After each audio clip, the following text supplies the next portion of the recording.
అందరికీ నమస్కారం. నిత్రా క్యాలెండర్ దియా స్టోర్ పాఠకులకు శుభోదయం. ఈరోజు 2వ తారీఖు మే 2025 శ్రీ విశ్వవసునామ సంవత్సరం వైశాఖ మాసం వసంత ఋతువు ఉత్తరాయణం శుక్రవారం. ఈ రోజు తిథి పంచమి మధ్యాహ్నం 2:41 వరకు. తదుపరి షష్ఠి. ఈ రోజు నక్షత్రం ఆరుద్ర.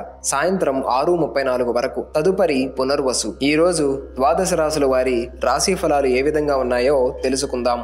ముందుగా మేషరాశి. చిన్ననాటి మిత్రులతో విందు వినోదాది కార్యక్రమాలలో పాల్గొంటారు. కొత్త పనులు చేపట్టి విజయం సాధిస్తారు. సమాజంలో ప్రముఖులతో పరిచయాలు విస్తృతమవుతాయి. నూతన వస్తు లాభాలు పొందుతారు. వ్యాపారాలు లాభసాటిగా సాగుతాయి. ఉద్యోగస్తులకు నూతన ప్రోత్సాహకాలు అందుతాయి. తదుపరి వృషభ రాశి. విలువైన వస్తు వాహనాలు కొనుగోలు చేస్తారు. నిరుద్యోగులకు శుభవార్తలు అందుతాయి. సంఘంలో గౌరవ మర్యాదలు పెరుగుతాయి. ఆకస్మిక ధన లాభ సూచనలు ఉన్నవి. వృత్తి వ్యాపారాలలో ఆర్థిక పరిస్థితి మెరుగుపడుతుంది. సోదరుల నుండి శుభకార్య ఆహ్వానాలు అందుతాయి. తదుపరి మిథున రాశి. ఆర్థిక పరిస్థితి కొంత గందరగోళంగా ఉంటుంది. నూతన రుణ ప్రయత్నాలు చేస్తారు. చేపట్టిన పనుల్లో జాప్యం కలుగుతుంది. దూరపు బంధువులను కలుసుకుంటారు. వృత్తి అధికమవుతాయి. వ్యాపారాలలో నిరుత్సాహ వాతావరణం ఉంటుంది. ఆధ్యాత్మిక చింతన పెరుగుతుంది. తదుపరి కర్కాటక రాశి. ఇంటా బయట మానసిక ఒత్తిడులు, అనారోగ్య సమస్యలు బాధిస్తాయి. ఆర్థిక పరిస్థితి కొంత గందరగోళంగా ఉంటుంది. నూతన రుణ ప్రయత్నాలు ఫలించవు. చేపట్టిన పనుల్లో తొందరపాటు మంచిది కాదు. వృత్తి వ్యాపారాలు అంతంత మాత్రంగా సాగుతాయి. తదుపరి సింహరాశి. అనుకున్న పనులు అనుకున్న విధంగా పూర్తి చేస్తారు. నిరుద్యోగ ప్రయత్నాలు ఫలించి నూతన అవకాశాలు లభిస్తాయి. ప్రయాణాలలో నూతన పరిచయాలు కలుగుతాయి. మొండి బాకీలు వసూలు చేసుకోగలుగుతారు. వ్యాపారాలు లాభసాటిగా సాగుతాయి. ఉద్యోగులు అధికారుల అండదండలతో ముందుకు సాగుతారు.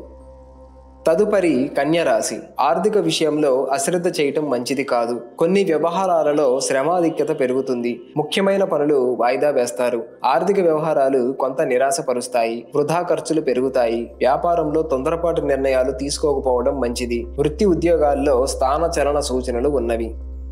తదుపరి తులారాశి. సమాజంలో పలుకుబడి పెరుగుతుంది. చేపట్టిన పనుల్లో విజయం సాధిస్తారు. ఆర్థిక ఇబ్బందులు తొలగుతాయి. కుటుంబ సభ్యులతో శుభకార్యాలలో పాల్గొంటారు. చిన్ననాటి మిత్రుల కలయిక ఆనందం కలిగిస్తుంది. వృత్తి వ్యాపారాలు ఆశాజనకంగా సాగుతాయి. ఆర్థికంగా అవసరానికి ధన సహాయం లభిస్తుంది. తదుపరి వృశ్చిక రాశి. ఆర్థిక పరిస్థితి అంతగా అనుకూలించదు. వృత్తి వ్యాపారాల్లో శ్రమ తప్ప ఫలితం కనిపించదు. చేపట్టిన పనుల్లో స్వల్ప ఆటంకాలుంటాయి. ఆర్థిక సమస్యలు పెరుగుతాయి. అనారోగ్య సమస్యలు బాధిస్తాయి. ఉద్యోగాలలో అధికారుల నుండి ఒత్తిడులు పెరుగుతాయి. బంధుమిత్రులతో ఆలయాలు సందర్శిస్తారు. తదుపరి ధనుస్సు రాశి. చేపట్టిన వ్యవహారాలలో విజయం సాధిస్తారు. దూరపు బంధువుల నుండి శుభకార్య ఆహ్వానాలు అందుకుంటారు.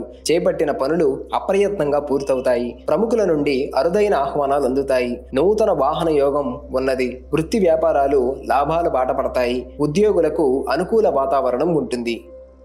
తదుపరి మకర రాశి. ఆకస్మిక ధన ప్రాప్తి కలుగుతుంది. చేపట్టిన పనులలో అప్రయత్న కార్యసిద్ధి కలుగుతుంది. ఆప్తుల నుండి శుభవార్తలు అందుతాయి. విలువైన వస్తువులు కొనుగోలు చేస్తారు. దూరపు బంధువుల నుండి ఆనందం కలిగిస్తుంది. కలయికలతో ఆనందం కలిగిస్తుంది. సోదరులతో వివాదాలు పరిష్కార దిశగా సాగుతాయి. వృత్తి వ్యాపారాలు ఉత్సాహవంతంగా సాగుతాయి.